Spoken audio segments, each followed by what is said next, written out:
Sironj rest house में दलित पिछड़ा समाज संगठन की ओर से प्रेस वार्ता रखी गई, जिसमें राष्ट्रीय संयोजक दामोदर सिंह यादव, योगेश कुशवाहा अध्यक्ष कुशवाहा समाज, सुनील बोरसे संयोजक संविधान बचाओ मंच द्वारा पत्रकारों से प्रेस वार्ता में कहा गया कि सुप्रीम कोर्ट ने कमलनाथ जी द्वारा दिया गया 27% आरक्षण को घटाकर 14% आरक्षण कर दिया गया है।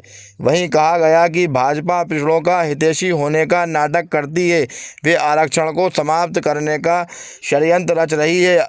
अगर वास्तव में शिवराज सिंह जी को प्रदेश के 3 करोड़ पिछड़े वर्ग के मतदाताओं के साथ न्याय करना है तो ओवैसी को 27% आरक्षण देने का निर्णय लें। वहीं आरोप लगाते हुए बताया गया कि ये बात जग जाहिर है कि आरएसएस एवं भाजपा आरक्षण की घोर विरोधी है, इसलिए आरक्षण को समाप्त करने के लिए समय समय पर अलग अलग प्रकार से षड्यंत्र करती है और सुप्रीम कोर्ट का निर्णय भी उसी श्रृंखला का हिस्सा है।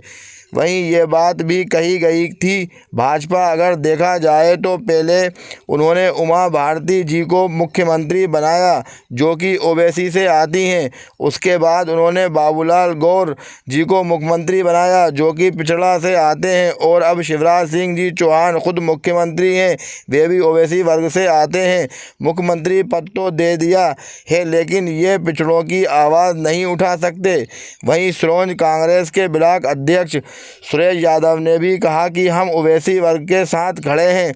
हमारी मांग यही है कि आगामी नगर निकाय और पंचायत के चुनाव 27% ओवैसी आरक्षण के साथ ही हों। समय सरकार से कि मध्य प्रदेश में पंचायत एवं निकाय के चुनाव ओबीसी आरक्षण के आधार पर ही कराया जाए।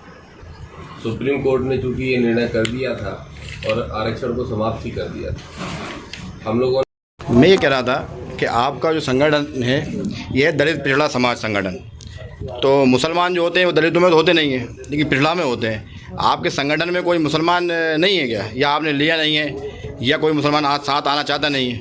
नहीं, हमारे संगठन में हमारा संगठन मुसलमानों के मुद्दे पर भी हमेशा बात भी करता है और बहुत सारे हमारे पदाधिकारी भी, बहुत सारे संगठन में पदाधिकारी भी, और ऐसा है कि मुसलमानों की संख्या भी, मुसलमानों में भी ओबीसी की संख्या बहुत बड़ी संख्या है। मैं आप सवाल कर रहा हूँ, ओबीसी के वो मुसलमान जो ओबीसी वर्ग में आते हैं वो हमारे संगठन में पदाधिकारी हैं और मुस्लिमों के मुद्दे पर कभी भी कोई विषय आता है, जब भारतीय जनता पार्टी उनको निशाना बनाने की कोशिश करती है तो सबसे पहले हम ही आवाज उठाने का काम करते हैं। और भारतीय जनता पार्टी की मंशा के अनुरूप किया गया।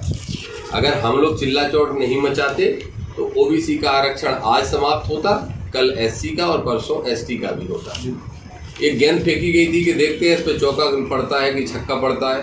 हम लोगों ने मिला के छक्का दिया तो उन्होंने 14% पे तो आ गए, लेकिन अभी भी हमें तसल्ली नहीं। 27% आरक्षण लिए बिना हम नहीं रुकेंगे, काम हम तो जो है जिसकी जितनी संख्या बारी उसकी उतनी हिस्सेदारी होना चाहिए। हम किसी व्यक्तिगत किसी समाज का विरोध नहीं करते, लेकिन जिसको हक नहीं मिला जब तक हम चैन की सांस नहीं लेंगे, जब तक इनका हक नहीं दिला देंगे।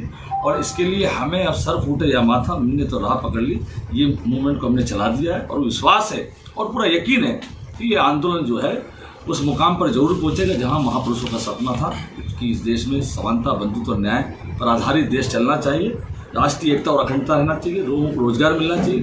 ये गुमराह कर रहे हैं, लोगों को हिंदू और मुसलमान बांट रहे हैं और लोग बेरोजगार हो रहे हैं, युवा पीढ़ियों को भ्रमित कर रहे हैं। तो ये आंदोलन, ये संगठन तमाम सारे युवा पीढ़ियों को सही राह पर लाने की कोशिश कर रहे हैं और हम सब आपसे अपील करते हैं कि आप भी हम लोगों का सहयोग करें। इस पे कई संगठन जो है इस बात पे लेकर खड़े हुए। मैं आपसे कुछ गंभीर बात कहना चाहूँगा कि आरएसएस ने मध्य प्रदेश की राजनीति में जो एक मूवमेंट चला था SC ST OBC और तमाम सारे लोगों का, माननीय कांशीराम साहब के तहत, तो जागरूकता तो आई। जैसे शुक्ला और कुशवाहा जैसे हमारे आदरणीय सांसद बने, उधर रीवा से भीम सिंह पटेल सांसद बने, तो उसको ध्यान में रखते हुए भारतीय जनता पार्टी ने एक ऐसा गेम खेला कि जो पिछड़ा वर्ग जाग रहा था उसका प्रतिनिधित्व करने के लिए उमा भारती दीदी को ला करके 2003 में मुख्यमंत्री बनाया। फिर उसके बाद में 2000 के बाद में कुछ दिनों बाद में बाबूलाल गौर जी को बनाया और लगातार आप जो है पिछड़ा वर्ग का प्रतिनिधित्व करते हुए शिवराज सिंह चौहान को बनाया। इन लोगों को मुख्यमंत्री बनाते हुए ये बात कही जाती है कि तुम अपने मुख्यमंत्री पद को संभालो, लेकिन समाज की बात मत करो। ये हमारे लिए दुर्भाग्य की बात है कि समाज का पिछड़ा वर्ग होना ही शिवराज सिंह चौहान जी का मुख्यमंत्री बनने का जो है अवसर मिला है। लेकिन ये समाज के साथ धोखेबाजी है कि आप पिछड़े वर्ग का प्रतिनिधित्व करते हैं, इसलिए शिवराज सिंह चौहान मध्य प्रदेश के मुख्यमंत्री हैं, लेकिन एक भी आवाज उन्होंने पिछड़े वर्गों के लिए बुलंद नहीं किया। हम इसकी निंदा कर 1280 जनपद सदस्य ओबीसी के थे, अब 771 होंगे। अभी कितने होंगे सर? 771 पहले 12% बनेंगे। 4023 सरपंच ओबीसी के थे, अब 2985 होंगे। तो ये भारतीय जनता पार्टी की करनी और कथनी में फर्क है। ये लोग बोलते कुछ है, करते कुछ है, इनकी डफली, इनका राग अपना है और ओबीसी के नाम पे डंडोरा पीटते, भारतीय जनता पार्टी कार्यालय में बड़े बड़े जश्न मनाते हैं और ओबीसी को सिर्फ एक वोट के रूप में, वस्तु के रूप में यूज़ करना इनका काम है। तो हमारा तो तीनों संगठन के माध्यम से हम पिछड़ा वर्ग, दलित पिछड़ा समाज संगठन, क्रांति पिछड़ा समाज मध्य प्रदेश एवं संविधान बचाओ मंच के तत्वाधान में आंदोलन हमारा जारी रहेगा और 27% आरक्षण के साथ अगर चुनाव नहीं होते और चुनाव आयोग कार्यक्रम घोषित करता है तो हम सीएम हाउस का घेराव करेंगे।